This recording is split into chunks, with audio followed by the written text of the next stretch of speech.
1 out of 4 girls and 1 out of 6 boys will be sexually exploited before the age of 18. 90% of the perpetrators are known by the family. We are not talking about stranger danger anymore. 68% of the time, it's a family member.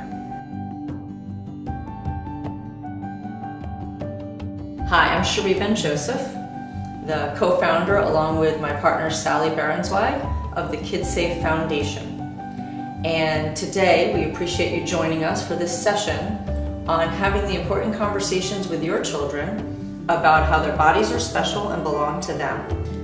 KidSafe teaches from a place of fun, not fear. And today, with you, we're going to cover a number of topics. We see teaching our children about their personal safety as just a part of our everyday parenting, like teaching them to say please and thank you. Our goal is to raise sexually healthy kids who are comfortable with their bodies and can recognize when a boundary has been crossed, and then know how to respond. In today's KidSafe session, we're going to talk about the importance of having an ongoing conversation with your children about 1. Recognizing the difference between safe and unsafe touch. 2. That their bodies are special and belong to them. 3. Body boundaries, understanding that they have private parts and no one should be touching their private parts. 4. The difference between good secrets and bad secrets.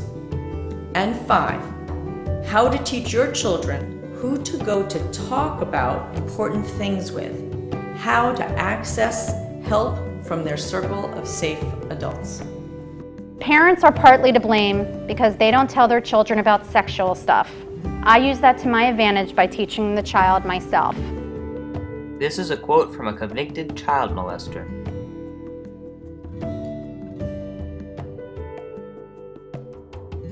I can't stress to you enough the importance of talking to your children about their bodies, about safe and unsafe touch, about using the proper names for body parts.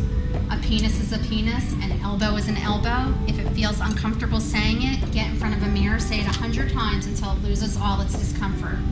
Because if you are uncomfortable about using the correct verbiage for your child's body, they're going to feel it.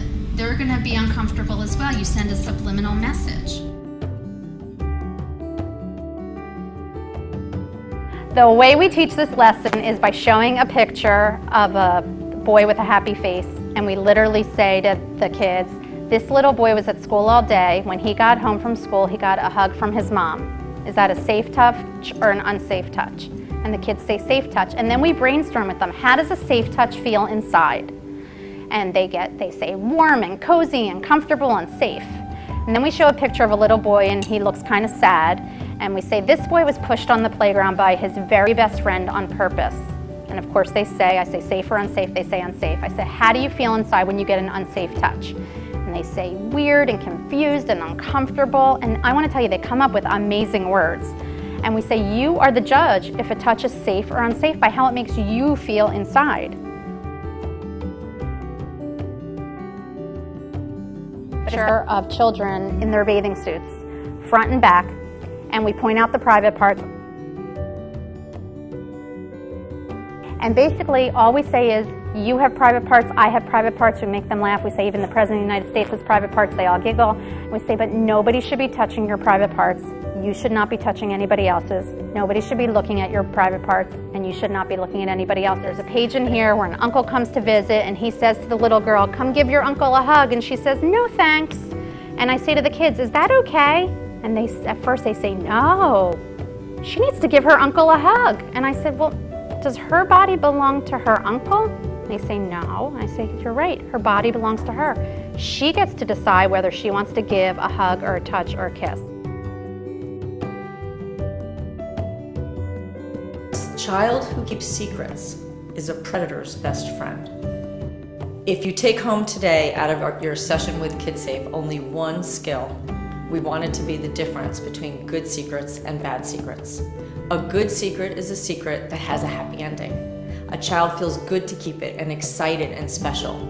It could be, for example, an upcoming surprise party or a special gift he bought for his brother.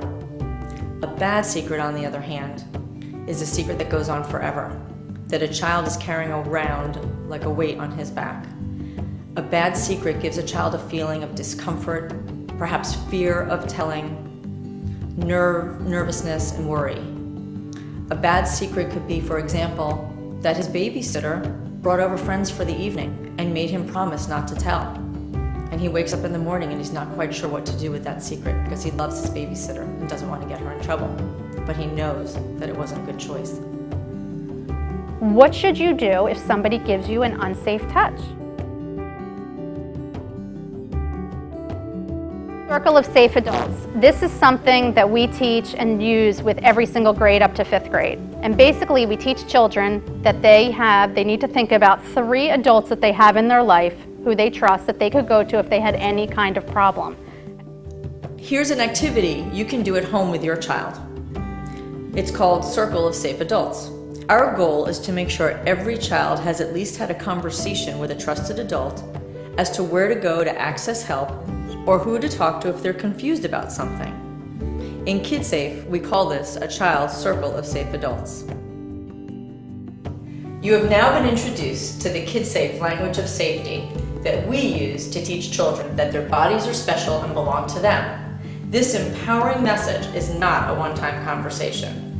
By using the language of safety and talking to your children openly and without discomfort, you are doing your best to prevent your child from falling victim to abuse, while also raising sexually healthy children.